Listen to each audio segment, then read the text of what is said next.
여러분 곁에는 남의 성공에 시샘하거나 무언가 주어지더라도 만족하지 못하고 매번 불만을 늘어놓는 사람들이 있나요? 내가 선의를 베풀고도 미움을 산다면 그것은 매우 당혹스러운 일일 겁니다. 특별히 잘못한 것 없이 착하고 열심히 살고 있음에도 불구하고 이유 없는 질투나 미움을 받는다면 아무리 무시하려고 해도 마음이 상할 수밖에 없습니다. 이런 부정적인 에너지를 무시할 수도 받아들이기도 어렵습니다. 사람 같지 않은 사람들은 아무 이유 없이도 남을 질투하는 경우가 있습니다. 우리는 이를 이해하고 그들에게 적절히 대응하는 것이 중요합니다. 필요하다면 공격적인 태도를 취해야 하기도 하죠. 우리는 오늘 이런 사람들이 왜 질투하고 미워하는지, 이런 사람들은 어떻게 대처하면 좋을지를 함께 알아보려고 합니다. 우리 인간관계를 지켜줄 오늘의 지혜를 잘 들어봐 주시면 감사하겠습니다. 아무 이유 없이도 질투하는 사람들의 특징. 첫 번째, 만만하게 보이는 사람에게 질투한다. 질투라는 감정은 특히 만만해 보이는 사람들에게 대놓고 표출되는 반면 만만하지 않은 사람들에게는 속으로 감추고 있는 경우가 많다. 질투하는 사람들은 자신보다 부족해 보이는 사람에게는 잘 관심을 갖지 않거나 질투하지 않지만 자신과 비슷하거나 조금 더 뛰어난 사람들에게는 공격적인 태도와 질투의 감정을 표출하곤 한다. 이런 사람들은 자신을 싫어하는 감정을 솔직하게 드러내는 사람에게 질투나 싫어하는 감정을 보여주기도 한다. 주로 다른 사람을 배려해주는 성향이 강한 사람들, 관계가 멀어질까봐 걱정하는 사람들, 상대방의 마음을 상할까봐 챙겨주고 싶어하는 순하고 착한 사람들이 이런 질투를 표현하는 대표적인 사람들이라고 할 수 있다. 게다가 허술해 보이는 사람에게도 공공연히 질투나 싫어하는 태도를 보일 때도 있다. 이는 그들의 비뚤어진 자존심과 자기애로 인한 것이라고 할 수 있다. 이런 사람들은 자기보다 조금이라도 뛰어난 것을 깎아내려는 경향이 있습니다. 상대방은 아무런 잘못도 하지 않았는데도 자신의 자존감이 떨어지는 느낌을 받아서 불합리한 이유로 질투를 표현하게 되는 것이므로 불쌍한 삶을 살고 있는 것이다. 두 번째, 불안해서. 인간은 언제나 자기 자신을 중심으로 세상을 바라본다. 그렇기에 남과 항상 비교하게 되고 모든 고통의 근원이 된다. 사람인 이상 그게 누구든지 자신의 욕망과 이익을 최우선으로 생각한다. 이러한 감정은 자연스러운 것이지만 사람들은 이러한 감정을 느끼더라도 남을 비난하거나 공개적으로 질투의 감정을 드러내지 않는다. 이처럼 지나친 자기 중심적인 사고는 오히려 불안과 질투를 부추기며 상대방과의 관계를 악화시킬 수 있는 것이다. 그러나 이러한 생각을 하지 않고 1차원적인 욕망에만 사로잡힌 사람들도 존재한다. 그러므로 내가 만일 질투하는 사람이라면 상대방의 성공이 자신의 실패나 손해로 이어지지 않는다는 사실을 이해해야 한다. 오히려 상대방의 성공은 우리 자신에게도 긍정적인 영향을 줄 수 있다는 것을 알고 남의 성공을 부러워하거나 비난하는 행위는 결코 해서는 안 된다. 세 번째, 열등감을 참지 못해서. 인간은 종종 열등감이나 모욕감을 느낄 때 유치한 형태의 질투로 감정을 표출하기도 한다.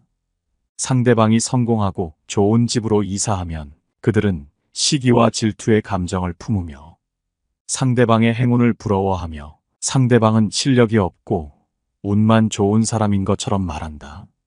그렇게 함으로써 자기의 기분이 위로되는 느낌도 받는다. 심지어 축하의 말도 더러운 마음으로 내뱉을 수도 있다. 반면에 만약 상대방이 어려움에 처하거나 실패한다면 그들의 얼굴은 밝아지고 목소리는 커지며 갑작스레 따뜻한 태도로 대한다. 이러한 사람들은 자신보다 월등히 뛰어난 사람에게는 절대로 질투의 감정을 품지 않지만 자신과 격차가 크지 않다고 생각하는 사람이 약간 성공하는 모습을 보면 즉각적으로 질투의 감정을 느낀다. 명백히 자기와 비슷하거나 못한 사람이 성공을 거두는 것에 큰 모욕감을 느끼며 이를 용납하지 못하고 그 사람을 자신과 같은 자리로 끌어내리려고 애쓴다. 이러한 감정이 바로 유치한 질투로 표현되는 것이다. 질투는 자기 자신에 대한 불안감과 깊은 연관이 있다. 자기 자신을 믿지 못하고 상대방의 성공을 부러워하기만 하기에 이런 감정이 발현되어 인간관계에서 계속 한심한 행동을 하게 만든다. 이런 사람을 쉽게 알아보기 위해서는 다음의 세 가지를 보아야 한다. 첫 번째, 사소한 것 하나라도 이기려고 든다. 서로 경쟁하는 관계에서는 이기고 싶어하는 마음이 드는 것이 당연하다. 하지만 질투하는 사람들은 경쟁 상대가 아닌 관계에서도 아주 작은 것 하나라도 자기가 우위에 있으면 대놓고 기뻐하며 승리를 자랑스럽게 행동한다. 이러한 행동은 그들이 상대를 이기기 위한 목표로 삼고 있었음을 의미한다. 이들은 상대를 이기고 자신을 발전시키며 성장한 결과에 기뻐한다는 의미와는 전혀 다르다. 질투하는 사람들은 어떤 것이든 간에 사소한 한 가지라도 상대보다 잘한 것에 대해 기뻐하며 그것을 자랑하고 상대방을 깎아내린다. 그들은 뭐 하나라도 이기고 싶기 때문에 질투의 대상에 대해 누구보다 잘 알 정도로 관심을 갖고 행동한다. 두 번째, 가치 있는 다른 사람을 과도할 정도로 칭찬한다. 마치 너 좀 들으라는 것처럼 같은 것도 나보다 다른 사람을 더 칭찬하는 경우가 많아진다. 때로는 그 사람이 해낸 것 이상으로 지나치게 칭찬하여 칭찬받는 사람도 얼굴이 붉어질 정도이다. 마치 내가 잘한 것은 별것 아니니까 인정받을 생각하지 말라는 메시지를 전하는 듯한 느낌이 든다. 어떤 사람은 상대방을 긴장시키기 위해 자신의 행동을 질투가 아닌 조언과 충고로 포장하기도 하지만 다른 사람과 비교하는 것은 의욕을 깎아먹고 효과 없는 불필요한 행동이다. 다른 사람이 있는 자리에서 차이를 만들어 칭찬하는 것은 너에게는 칭찬하고 싶지 않다는 메시지로서 싫어하는 마음을 표현하는 것과 다름없다. 질투가 과해지면 그 사람의 공을 인정하지 못하고 싫어하는 마음으로 이어져 이런 태도로 나타나는 경우가 많다. 세 번째, 은근히 무시하거나 빈정댄다. 이런 사람들은 자신이 질투하는 것을 티를 안 내려고 하지만 미묘하게 무시하거나 빈정댄다는 행동을 보이며 질투하는 것을 숨기려고 애쓰지만 그들의 말과 행동을 자세히 살펴보면 깎아내리거나 빈정댄다는 의도를 알 수 있다. 본인은 티를 안 내려고 하지만 상대방은 당연히 느낄 수밖에 없다. 이런 무례한 행동에 화를 내면 농담한 거야. 뭘 그런 것 가지고 그러냐라는 말로 상대방을 속 좁은 사람 취급하며 사과 같지 않은 말로 사과하며 상황을 회피하려고 한다. 이런 유치한 방식으로 질투나 싫어한다는 감정을 표현하는 경우가 많은데 이러한 말버릇은 상대를 조롱하는 것과 같다.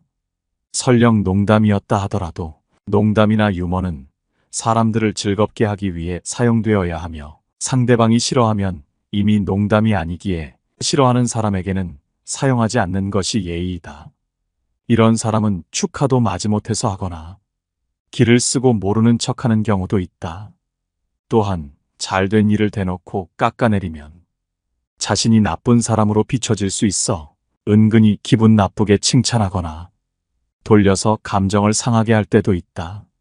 상대방 앞에서는 진심으로 축하하는 척하지만 그들이 보이지 않는 곳에서 비겁하게 험담을 하기도 한다. 쇼펜하우어는 이와 관련하여 인간은 자신의 본성에서 벗어나지 못하고 자신의 부족함을 다른 사람에게 전가하려는 경향이 있다라고 한다. 이 말은 이러한 사람들이 자신의 부족함과 불안을 다른 사람에게 전가하고 상대를 깎아내리거나 비꼬는 행동을 보이는 이유를 잘 설명해주고 있다. 이러한 행동은 결국 상대방과의 관계를 악화시키고 상대에게 상처를 줄 수 있기에 이런 사람들의 인간관계나 삶은 계속해서 안 좋아질 수밖에 없고 이런 현실을 계속해서 남에게 질투하는 것으로 풀게 된다. 이렇게 아무 이유 없이도 남을 시기하고 질투하는 사람에게 대처하려면 이렇게 해야 한다. 첫 번째, 쓸데없이 반응하지 말고 무시하라.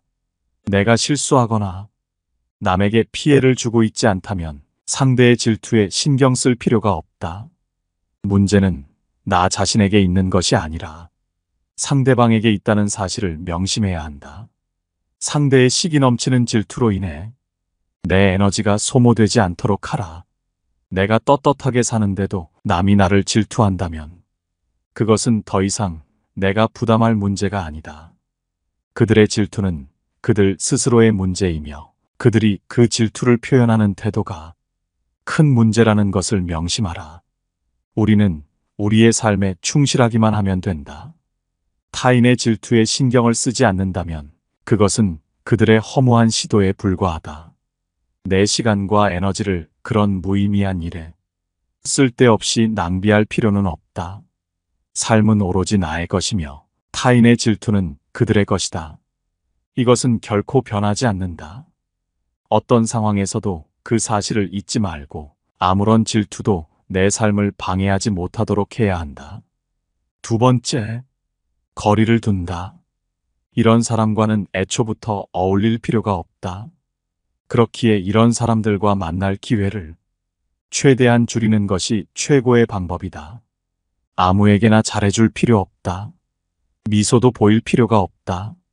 만나야 하더라도 대화를 되도록 피하고 그저 업무저그만 대하라. 이런 사람들을 제외하고도 좋은 사람들은 주변에 정말 많다. 이런 사람 대신 나를 지지하는 사람들과 더 많은 시간을 보내면 그뿐이다. 언제나 자신을 지지해주는 사람들과 함께하는 것은 우리의 삶에 긍정적인 영향을 준다. 그렇기에 쓸데없는 인간관계에 연연하지 말고 주변의 좋은 사람들과의 관계를 소중히 여기고 그들과 더 많은 시간을 보내라. 우리의 인생은 짧기에 소중하다. 세 번째, 남에게 기대지 말고 조용히 힘을 길러라. 남에게 기대지 않아도 홀로 설 수 있는 자신만의 힘을 기르는 방법도 있다. 스스로 계속 발전해 나가게 되어 내 인생을 내가 조절할 수 있을 정도가 되면 질투하는 사람, 싫어하는 사람은 감히 범접할 수조차 없고 내 눈에도 보이지 않는 하찮은 존재가 된다. 그 사람들도 더 이상 질투도 안 하게 된다. 해봤자 나에겐 들리지도 않고 자기들끼리의 열등감 섞인 푸념에 불과하기 때문이다. 그러므로 누가 뭐라 하든 스스로의 힘을 계속해서 기르고 타인의 시선으로부터 진정한 독립을 추구하라. 그것이야 말로 타인의 질투나 미움에 휘둘리지 않는 가장 강한 방법이다. 네 번째, 내 발전을 위한 에너지로 써라. 누군가 나를 시기 질투한다면 그것에 슬퍼하지 말고 내가 상대보다 조금 더 잘나서 질투하는구나라는 긍정적인 마인드를 갖는 것이 좋다. 상대방의 질투를 내가 잘하고 있다는 방증으로 삼으면 나에게는 더 좋은 것이다. 괜히 상대 질투를 고민하느라 하고 있는 일을 멈춰서는 안 된다. 타인의 질투는 내가 잘 살고 있다는 것을 증명하는 좋은 방법일 뿐이다. 지금 누군가에게 질투를 받는다는 것은 내가 하고 있는 이 방향이 맞다는 뜻이니 계속해서 정진하여 발전하라. 다섯 번째, 내가 만만한 사람이 아니란 것을 보여주어라. 사람들 사이에서는 서로 진심을 보여주며 친하게 지내자는 것을 표현하여 정말 가까워지기도 하지만 이런 경우는 알고 보면 그렇게 많지 않다. 오히려 양보하고 착하게 굴면 더 만만하게 보이기만 하고 더 시기 질투하는 경우가 많다. 자기보다 더 나아 보이는 사람이 겸손하고 착하기까지 하면 이것이 또 재수 없어 보이기도 하고 그 때문에 더 질투하는 이상한 심보가 있다. 친절과 존중은 모든 사람에게 동등하게 표현되어야 할 필요는 없다.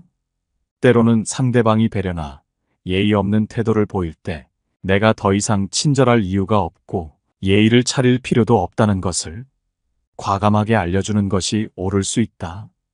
친절은 모든 사람에게 동등하게 주어질 가치가 있는 것은 아니며 예의 없는 사람에게까지 예의 바르게 행동할 필요는 없다. 이런 사람에게 대응하기 위해서는 냉정한 태도로 일관하거나 침묵하는 것은 매우 유용한 방법일 수 있다. 강하게 나가면 상대방은 나를 만만하지 않은 사람으로 보고 함부로 대하지 못하기에 다른 사람을 질투하러 가기 마련이다. 만만해 보이는 더 쉬운 사람은 주변에도 많기 때문이다. 이때 웃음을 지으면서 겸손하게 얘기하는 것은 절대 해서는 안 되는 행동이다. 분위기 좋게 해결하려고 하다가는 더 강한 반발을 들을 수도 있다. 더 강력한 방법으로는 상대방에게 직접적으로 확인하는 것이 있다. 상대방이 비아냥거리거나 비난하는 것을 피할 수 없거나 어쩔 수 없이 그 사람을 계속 만나야 할 경우 자신이 쉽게 대답할 만한 사람이 아니라는 것을 분명하게 보여주는 것이다. 비난하는 사람의 가장 큰 약점은 솔직한 의사소통을 못한다는 점이다. 그렇기에 직접적으로는 얘기도 못하면서 티를 내는 유치한 방법으로 질투하는 것이다. 그렇기에 상대를 비난하지 말고 상대방 방에게 그 의도를 직접 물어보아라. 하고 싶은 말이 있으면 정확하게 해라고 말하는 것이 그 좋은 예 중 하나이다. 좀 더 간단하게 접근하면 그게 무슨 의미인데? 라며 냉정하고 차분한 표정으로 상대방에게 말하라. 만약 상대방이 농담이었다고 말하거나 농담인데 설마 화난 거 아니지? 라며 잘못은 자기가 해놓고 오히려 핀잔을 준다면, 농담이 기분 나쁘게 느껴진다면 그건 농담이 아니니 하고 싶은 말이 있으면 솔직하게 말해라고 말하는 것이다. 앞서 말했듯이 농담이라는 것은 양쪽 모두가 웃어야 농담이다. 상대방이 싫어한다면 어떤 의도였던지 간에 그 행동을 바로 그만두고 사과하는 것이 인간관계에 있어서 기본적인 예의이다. 자신의 유머나 농담을 모두가 좋아할 필요도 없고 상황에 따라서는 그게 불가능한 경우도 있다. 이러한 사실을 무시하고 계속해서 자신만 생각하며 무례를 범하는 것은 강요다. 만약에 너무 민감한 거 아니야? 장난인데 받아주지도 않네라고 말하면 지금 농담을 안 받아준다고 화내는 거야? 라고 말하는 것도 좋다. 이렇게 말하는 것 자체가 강한 모습을 보여주며 상대방의 잘못을 낱낱이 드러내는 방법이기에 상대방은 더 이상 만만하게 보지 못하고 스스로 꼬리를 내리거나 상대방의 마음을 직접적으로 확인할 수도 있다. 만일 오해가 있었다면 관계가 더 가까워질 수 있는 계기가 되고 쓸데없는 질투의 감정이었다면 그 무의미한 관계를 정리하고 가벼워지면 된다. 내가 아무리 잘하려고 해도 나를 이유 없이 미워하는 사람들의 특징과 원인은 무엇인지 어떻게 대처해야 하는지에 대해 알아봤습니다. 여러분의 곁에는 이런 사람이 존재하나요? 만일 이런 사람과 어울리고 있다면 그 이유는 무엇인가요? 우리의 시간은 소중하기에 이런 사람들로 인해 여러분이 스트레스를 받고 시간을 낭비한다면 안 된다 생각합니다. 여러분의 시간을 아껴주는 지혜였기를 바랍니다. 오늘 함께 알아본 지혜 외에도 더 좋은 영상으로 찾아뵙도록 하겠습니다. 늘 시청해 주셔서 감사합니다. 깨달음의 광장입니다.